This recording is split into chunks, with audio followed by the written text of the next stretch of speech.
Abe Shu obtained his master's degree in chemical engineering from Stevens Institute of Technology in the U.S. with extensive training in advanced industrial and business finance and law, including 1 year of financial and management training at the graduate school of UC San Diego. He became actively involved in the business development and management in the field of energy and environmental protection, both technically and financially, since early 1990. Currently, Abraham is the president of his own consulting company based in LA, providing full spectrum of technology transfer training and business management tools, including ready-to-use state-of-the-art software to a few WtE companies in Asian countries. And he has a long list of accomplishments. I'm not sure I can do that. I just summarize one sentence. He has more than 35 years working experience in waste to energy, renewable and alternative energy directly in U.S., Asian, and European countries. You can put those things in the restroom on table. No. Everyone to wipe their hand. All right, welcome. All right, thank you for staying patient till now. I will make my presentation quick and hopefully not too boring. I don't know how to do it, but I will try. My topic of today, I will emphasize on two areas.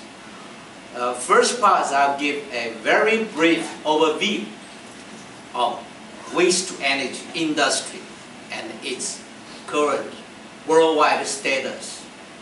And second part, I will talk about my own developed lecture training program, the technology transfer program, and that will be my emphasis of today.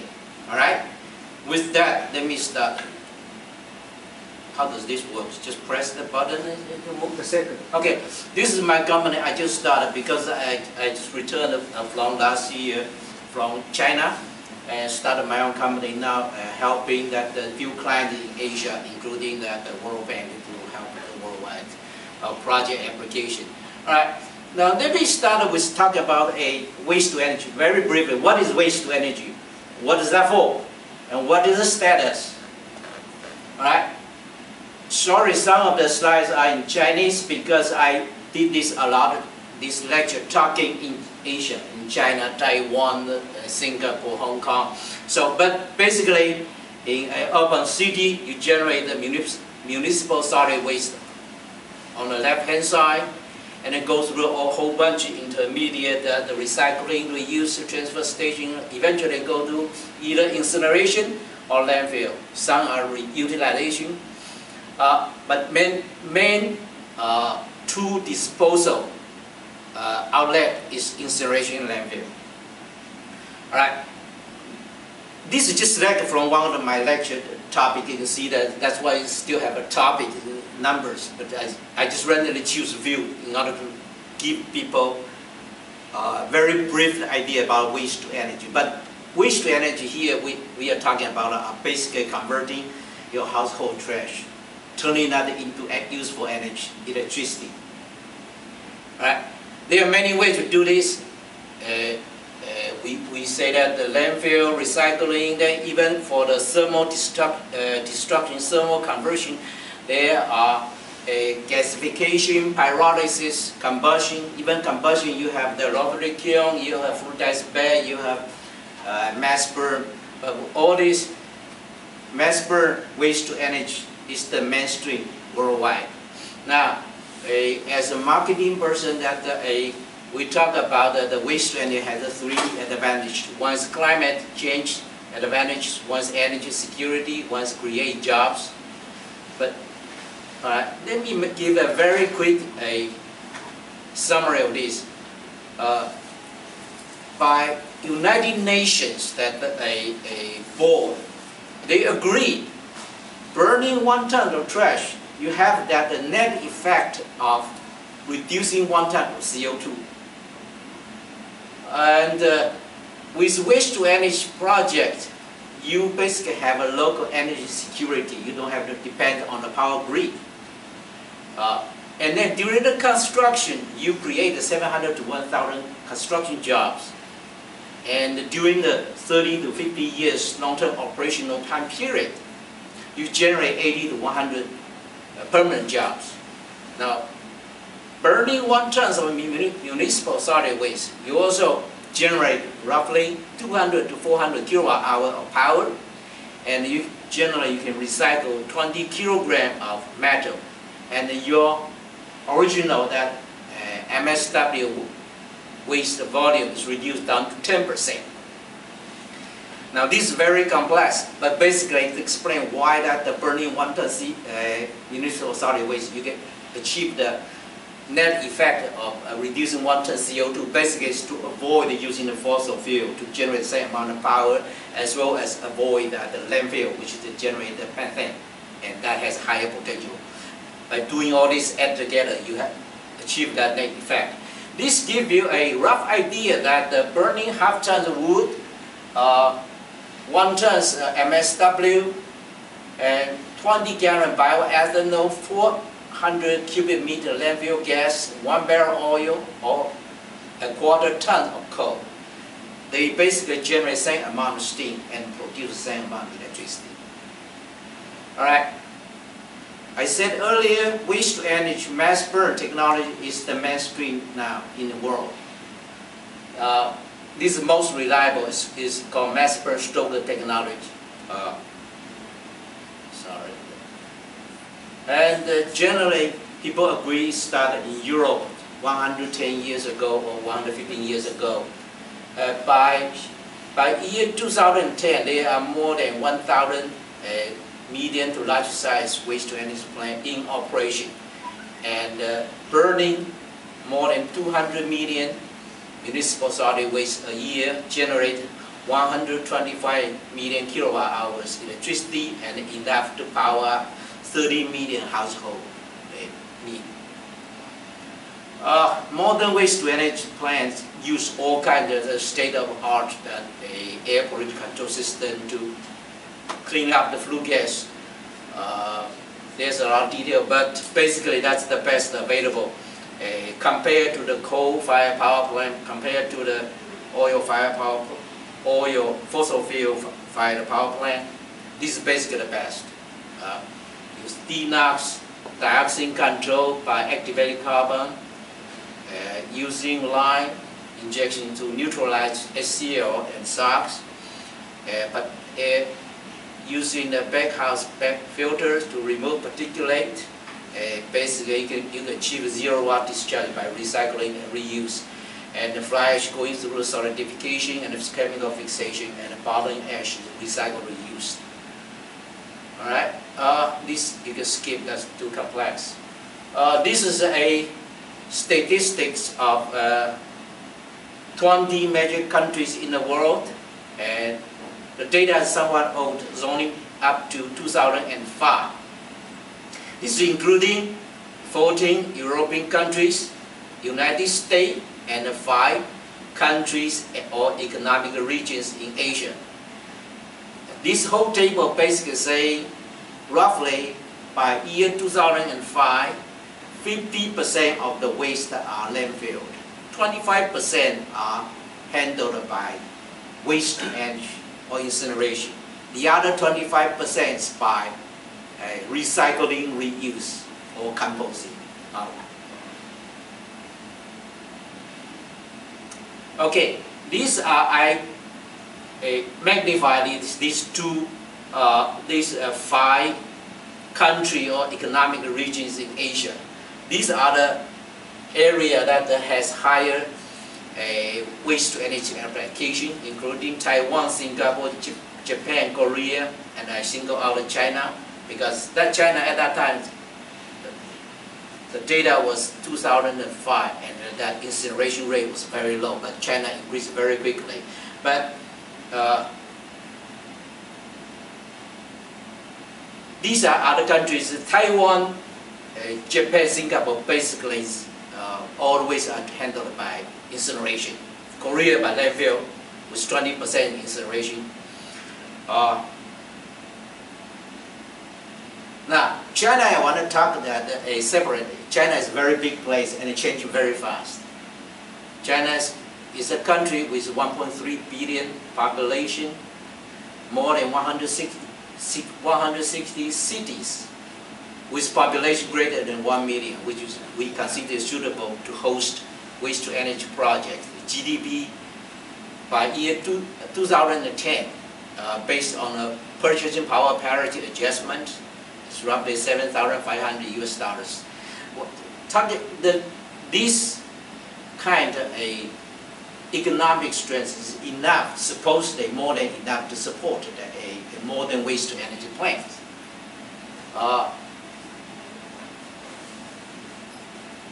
China currently generates about 280 million metric tons of municipal solid waste.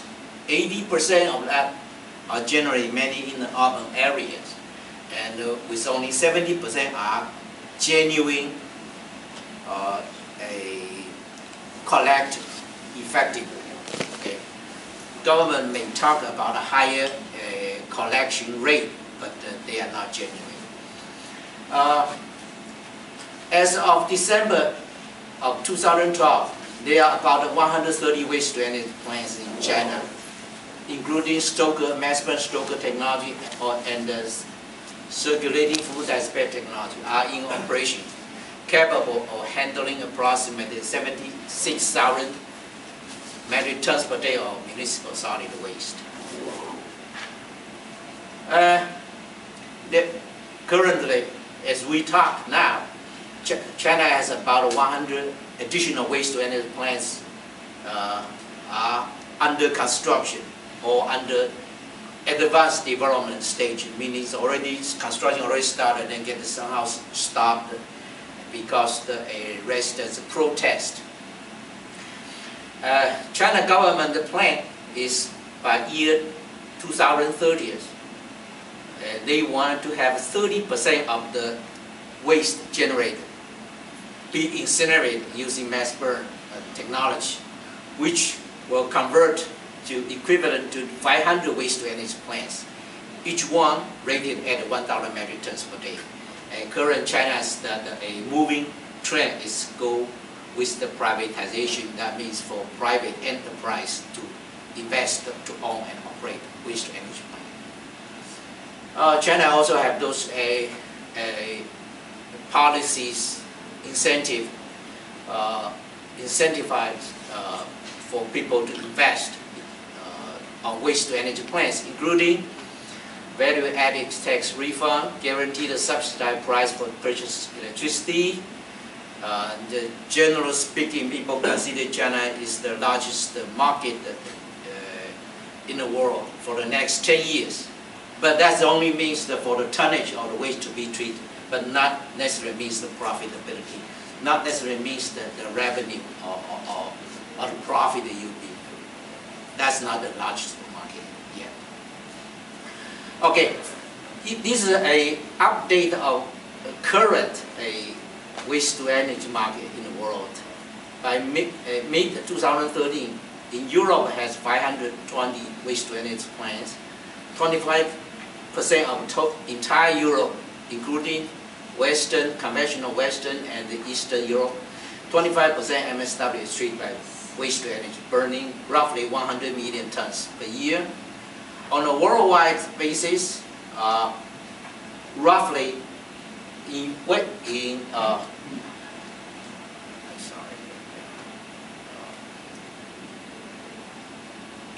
Western Europe, 60% of the MSW are all handled by incineration. Entire municipal solid waste generated. In Western Europe, 60% by waste-to-energy. And in Asia, 30%, particularly Japan, China, Singapore, Taiwan, Korea. And in US is very low, just 9%. In the United States, landfill is the main disposal method. And the other, all the rest of the countries, just 1% is by incineration. The rest are just open dumping. In Europe, some of the countries are very heavily relied on waste to energy. I single out Denmark as an example to show that in Denmark, this particular country, 50% of the entire country's power supply comes from burning household trash. All right? Now, I'm going to talk about the emphasis, because I have been working with all these multinational companies for 35 years. Basically, I work for the largest 3 multinational companies in the world, of the top 4 companies in the world. I worked there for many years, and I've been doing joint venture business development, running the business in all the countries, and I found that big companies, they don't necessarily help other countries with their technology, or they charge you a lot of money. So now I have my own company. I developed this very comprehensive program, which is equivalent to a full technology transfer, or sometimes even better than those multinational companies can provide. And I'm going to do a very quick introduction. All right, my called the technology transfer, or called a comprehensive training workshop. Basically, it's divided into 4 parts. Part 1 is overall knowledge training, take at least 3 days. And cost and financial modeling takes 8 hours. Operational facility management simulation system takes 8 hours, and the waste planning model takes 3 hours. All this time are real 3 days, 8 hours a day with no break. And assuming the people, the audience already have some waste to energy knowledge and already understand the financials. Now, if audience are not, they can easily take a double or triple of the time to learn this. All right. Then, first part of I talk about this 3 days workshop, which further divided into 6 subparts. The first subpart is called basic knowledge. Second part is business and financials. Third part is technical operation. Fourth part is measure equipment. Fifth part is health and safety, and the 6th part is our equipment. Now, each part 3 hours. Now, all this, I prepared roughly 2,500 PowerPoint slides. You should imagine that 2,500 PowerPoint slides. If you put it into a book with 350 slides as a book, you're talking about 6 volumes of the material. And many of these slides are 3D animation, actually going through that like a movie. All right. Normally, for this part, I will start with a video training, which I have 2 videos talking about waste to energy plant in operation, which a very beautiful community center-like facility go around it. So making the waste to energy plant looks like a landmark, a beautifying community facilities. And another video is to show the waste to energy plant during the construction. Then I have 37 major topics. Understand the waste, that the market status, general management, and the technology. Now I have this specific reserved topic because some of the clients, they want a very specific talk about their business related. So reserved. Topic 5 is business general marketing. Topic 6 cost financial. Topic 7 acquisition valuation, internal rate of return, weighted average cost capital. Then topic 8 is contract and service agreement. Topic 9 is business plan and human resource planning. Topic 10 is bid proposal and the associated cost. Topic 11, financing and loan agreement. Topic 12, project risk management. You can see that it's covered really very broad. Topic 13 is plan design, construction, performance test, plan operation management, plan maintenance repair, operation report analysis, plan financial planning forecast, budgeting basically compliance, environmental compliance, operational audit. Then going into the plan, the hardware that the measure system, waste receiving, handling, storage, feeding, crane, stoker, the heart of the technology, boiler, cooling tower, boiler feed water treatment. And then talk about the air pollution control system, filter, DNOx, steam turbine, generator, electricity distribution system, health safety. And then I also talk about the basic engineering knowledge, science knowledge you need to have to understand. In order to understand what I will talk through all these topics, is introduction of thermodynamics and the fluid mechanics, basic combustion control, and MSW combustion control. These are 37 major topics.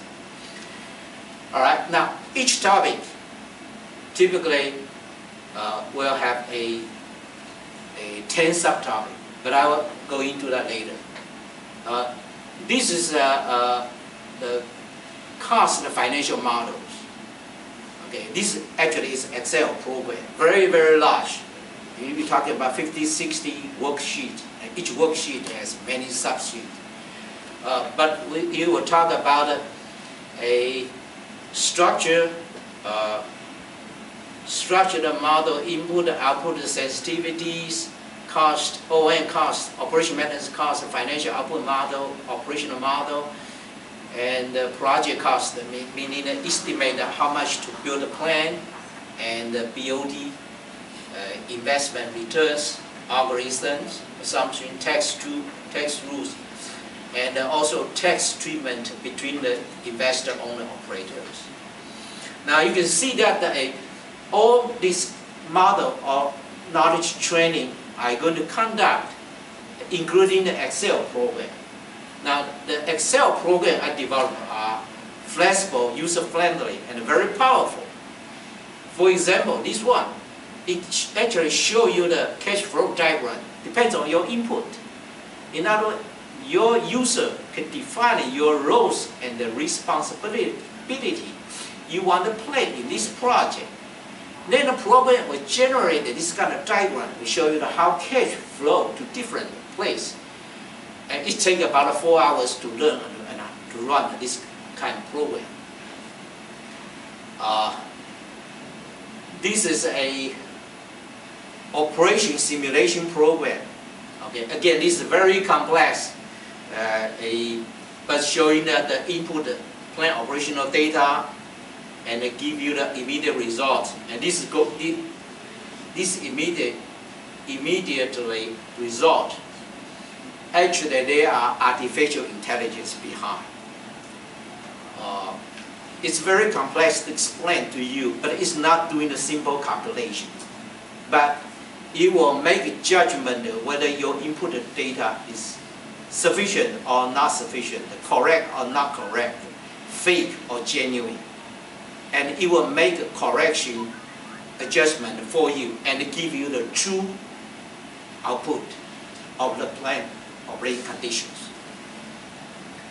All right, that the program will do, such as monthly report, availability, performance, a budget, efficiency, and all of those composition. Even you input your MSW with minimum not a data, which you don't really know what is your municipal solid waste characterization, physical, chemical analysis. You don't know it. This program will back up to tell you what was the waste you put into the plant. All right, and it will give you the heating value and the maintenance repair, all these things you need to know. It will generate a report for you, monthly report for you. It will back calculate a lot of things which normally people cannot do. And just to give you an example that big companies, they will charge you certain product like this for 150,000 US dollars. They just make 1 or 2 runs will charge you that much. All right, it will take us 3 to 4 hours to learn this kind of program. Again, assume that you already know waste to energy and already have the financial knowledge. All right, then the fourth part is that the waste planning model. I will not talk too much about the detail what is waste planning model, but like I helping World Bank going to the developing countries to evaluate whether they are suitable for or qualified for borrowing money to develop a waste to energy project. And those developing countries usually don't have a good lab. They don't know their waste characteristics. So my model basically will be able to combine it with that simple physical sorting, visual inspection, and analysis. Tell them what their waste quality is and whether they can build or not to build a waste energy plant. If they build, how big it should be. All right, so that's what for. Okay, these are just part of the selection. I have some selected a slide, a sample slide, just quickly show you that. Okay,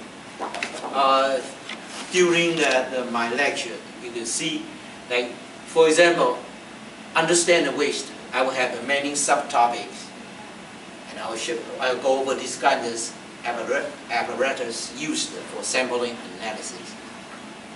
Okay, when talking about the cost financial model, I'll talk about a technical model, cost model, construction model, financial model, unified model, and level A, level B, level C, and then unified. This is all depends on when you go to level C. Usually, you need a special training specialist to use these models. It's very complex.